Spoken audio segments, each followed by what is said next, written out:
All right, y'all, welcome back to the channel, my fellow Turo enthusiast. In today's video, I'm going to go over how you are going to be able to maximize your earnings in Turo. Some things that you might not have thought of, and then some things that are pretty obvious, but are worth mentioning for you to actually maximize the earnings that you have for your Turo rental. Let's dive into it.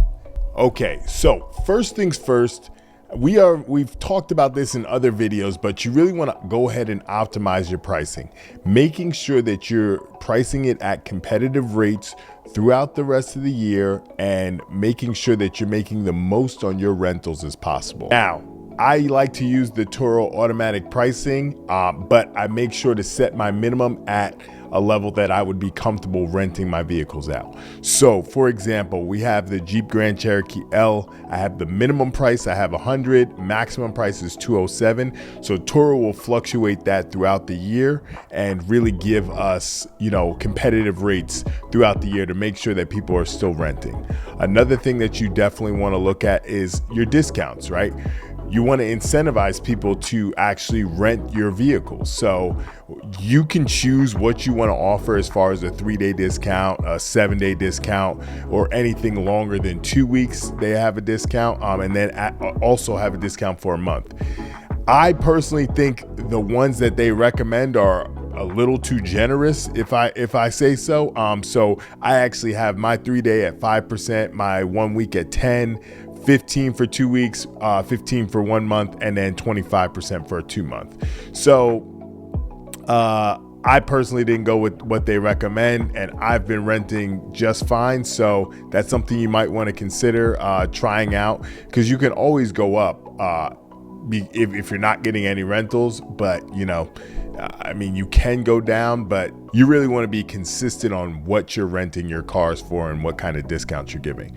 Also, I don't offer a 7-day advance. I have seen that basically you get hit on both ends. So if you offer the 3-day, 7-day discount and they book it months ahead of time, they're getting a discount on the advance and they're getting a discount on the duration. So that typically eats at a lot of your cost, and then you still have the fees that you have to pay Turo. So I personally don't offer an advance discount, but they do recommend 5%. So those are things that you're definitely going to want to look at. Now, your other ways to maximize, you definitely want to look at your location and delivery, right? What are you charging to deliver to the airport, to the train station, to St. Pete, to Sarasota, right? I have a variety of different places that I choose to deliver, and then I offer delivery up to 15 miles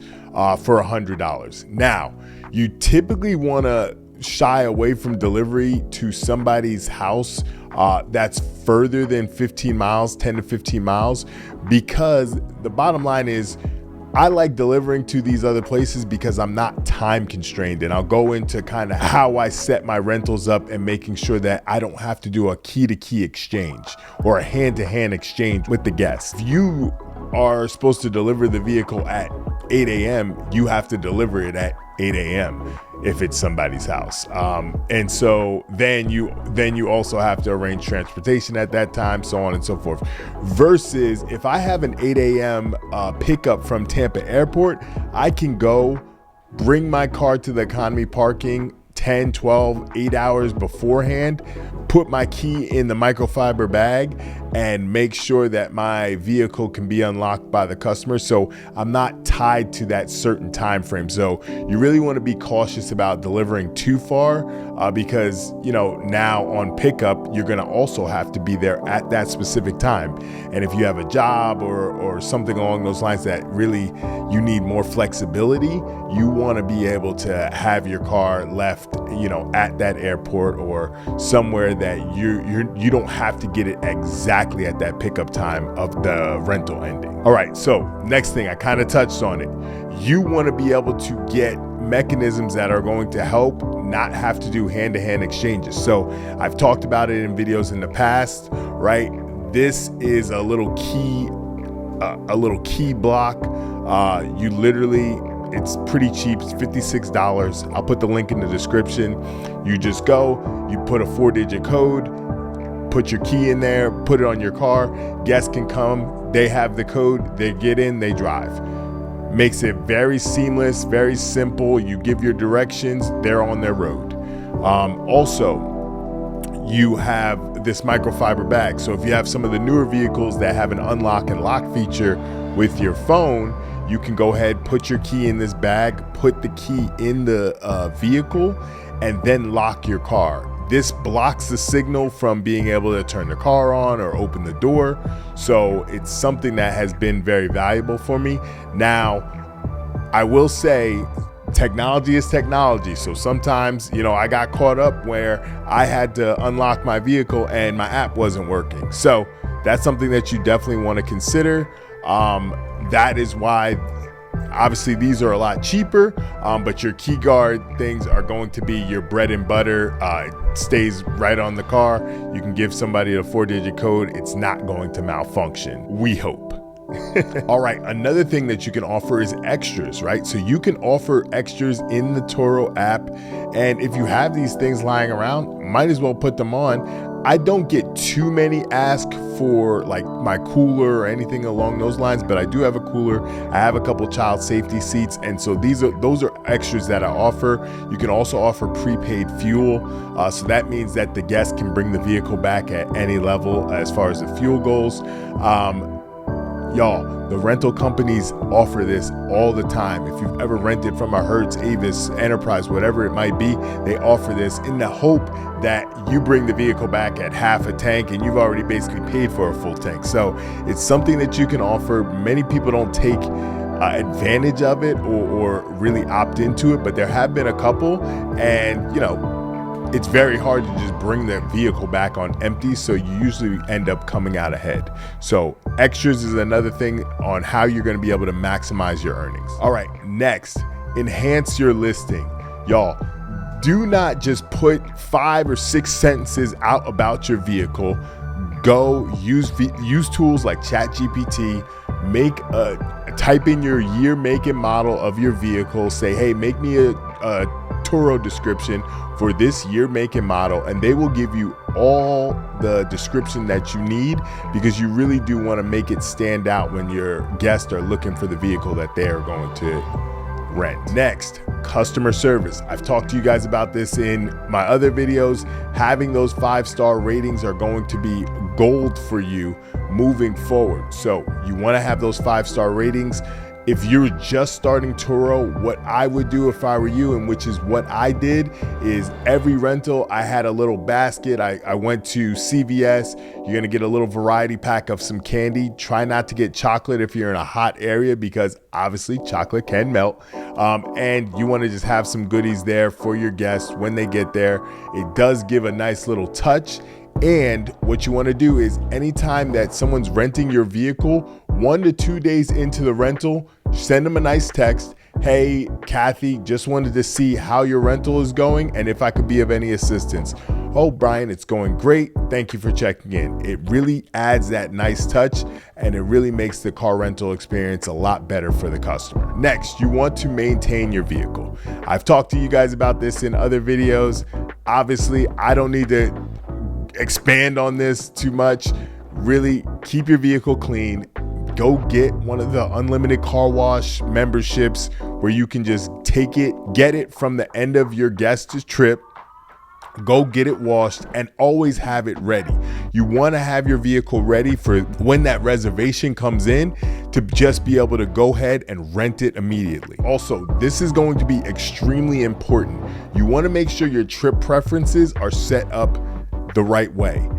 You want to make sure that these are accurately updated and you're optimizing them to make sure you're able to offer the most flexibility for your guests to be able to book your vehicle. So, for example, for the home location, it's advance notice is 3 hours, right? So that means I need at least 3 hours before somebody can book my vehicle so that I can get the car ready, so on and so forth. I need at least 3 hours. My trip buffer, right? So if somebody is ending at 10 a.m., I need at least till 1 p.m. to make sure I can get the vehicle ready, so on and so forth. So you can't book the car within that 3-hour window. My shortest trip, I always say 2 days. I am not in the business to do 1-day rentals. If you have more luxury cars and things of that nature, some people like to offer that. If you have like a Corvette and things like that, some people do pretty well just renting it for 1 day. I personally do not want as many people as possible driving my cars, but that is a personal preference. And longest trip, obviously if someone wants to rent my damn vehicle for a month, 2 months, hey, by golly, please help a brother out. Delivery locations. I do have it set at 1 day advance notice. You can change this. Personally, for my schedule, I need at least a day so I can kind of plan out my day, when I'm going to deliver, what I need to do, so on and so forth. So trip buffer, I need at least 6 hours between the last trip and then the trip that's coming up. Shortest trip, again, 2 days. So you really want to kind of look in here and make sure that this is optimized. And you don't really want to have 2-3 day advance notice. I mean, there's times that I'm sitting at my house on a Friday night and a rental will pop in for Saturday. So yeah, you really want to make sure that. And then also, I always have this minimum weekend trip duration, 2-day minimum. Always, I do. It's up to you if you don't want to, but hey, again, I'm not in the game to be selling 1 day, rentals to people. So, all right, another quick thing. I've already talked to you guys about it on my other video, but make sure you guys are taking good pictures of your vehicle. This is the first thing that people see. You want them to have a plethora of pictures to be able to go through and make sure that this is the vehicle that they want to rent. So take some good photos and make sure that they actually are seeing everything that they need to see. And last but not least, this is something that really is not common amongst other people. I don't know if there's other Turo hosts that do this, but when you're running this business, you always, I think my one superpower is always, how can I be as efficient as possible and as innovative as possible to make the most amount of money? And really, what I've started to do is, if I'm doing a delivery to a Sarasota, which is 45 minutes for me, a Tampa International, which is about 35-40 minutes depending on traffic, what I actually do is I put my Lyft and Uber app on. I filter to that destination. So I filter to either Tampa or Sarasota. And if I can get a ride on my way down there, that subsidizes some of the cost of that Uber that it takes for me to get home. So you really want to think of different efficient ways that you can do things when you're offering delivery and when you're running this Turo business. Listen, y'all, these are all things that are going to make you maximize your profit in Turo and be able to run it as an effective, efficient business.